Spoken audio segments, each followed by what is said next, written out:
সংগ্রামী সভাপতি, ওলামায়ে কেরাম, সমবেত দ্বীনের পতাকাবাহী সহযোদ্ধা বন্ধুরা, আপনারা জানেন এই যাবৎ হক এবং বাতিলের দ্বন্দ্ব চলে আসছে। হযরত আদম থেকে নিয়ে সকল যুগে সকল কালে একটি দল থাকে হকের উপর আর একটি দল থাকে বাতিলের উপর। এই হক এবং বাতিলের দ্বন্দ্ব আজকে না, পৃথিবীর শুরু থেকে কিয়ামত পর্যন্ত হক বাতিলের দ্বন্দ্ব আছে, থাকবে।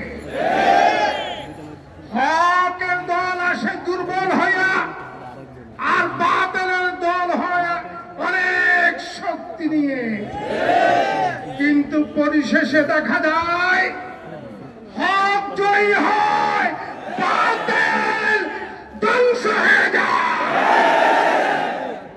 ইতিপূর্বে আমরা দেখেছি বিগত 16-17 বছর যে জালেম শাহী এই দেশে জুলুম অত্যাচার যা করেছে, দেশবাসী একটা শ্বাস পর্যন্ত ফেলতে পারে নাই।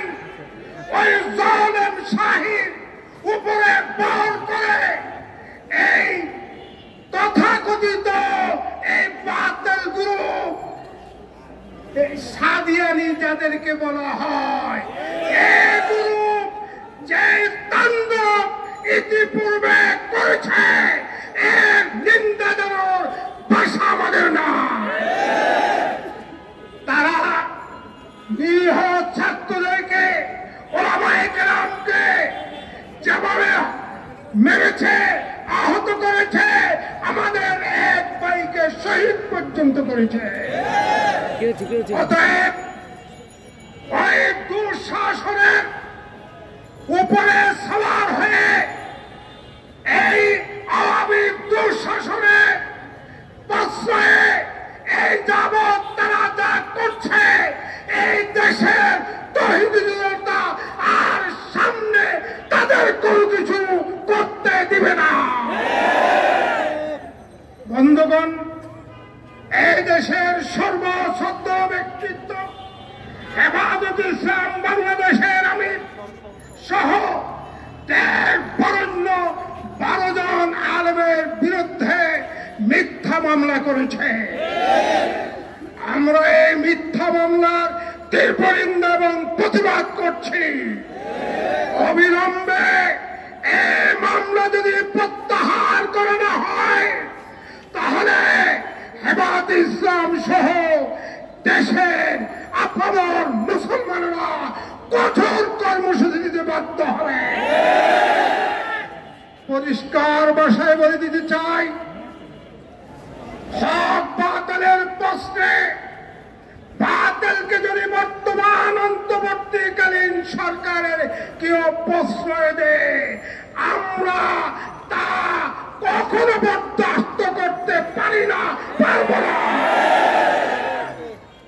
অন্তর্বর্তীকালীন সরকারের প্রতি দাবি জানিয়ে বলব, বৈষম্যের জন্য এই দেশে যেরকম ছাত্ররা জীবন দিয়েছে, এই দেশে আলেম হাফেজ সহ সকল ধর্ম নির্বিশেষে অনেক লোকের জীবন দিয়েছে। তাই আমরা মনে করি বাংলাদেশে ইজতেমা দুইটা না, একটা হবে। কোন ইজতেমা, এটা বৈষম্য, এটা মানি না, মানি না, মানি না, মানতে পারি না। তাই অবিলম্বে সরকারকে বলবো, তাদের সাথে যেহেতু হক বাতিলের দ্বন্দ্ব, তারা আমাদের ভাই ছিল, এখনো তাদেরকে আহ্বান করছি আপনারা আমাদের ভাই, একসাথে খেয়েছি, একসাথে থেকেছি, একসাথে দিনের কাজ করেছি। এখনো সময় আছে, ফিরে আসেন, তওবা করেন, তওবা করে ওই সাদ সাহেবের অনুসরণ বাদ দিয়ে কোরআন হাদিসের অনুসরণ করে ফিরে আসুন। আপনাদের জন্য আমাদের দুয়ার উন্মুক্ত। যদি ফিরে না আসেন তাহলে দায়িত্ব আপনাদের।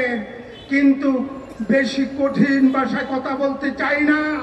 আপনারা যেসব ভাষায় কথা বলছেন বিভিন্ন মিডিয়ায় এবং ফেসবুকে লাইভে এসে, এই ভাষা কোন দাওয়াতি তবলিগি ভাইয়ের ভাষা হতে পারে না।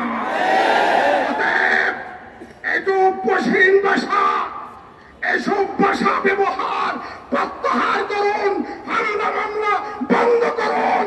না হয় এদের বাসী জেগেছে, জেগেছে, এদের বিরুদ্ধে জেগে উঠবে ইনশাআল্লাহ। অতএব শেষ কথা, পরিষ্কার কথা, আমাদের হেফাজত ইসলাম সহ দেশের আপামর তৌহিদি জনতা সকল দল মত নির্বিশেষে সকলের একটি কথা, দাওয়াত তাবলীগ কোরআন হাদিসের নমুনায় নকশা কদম ওলামায়ে কেরামের তত্ত্বাবধানে যেভাবে চলে আসছে, রাসূলের মানহাজে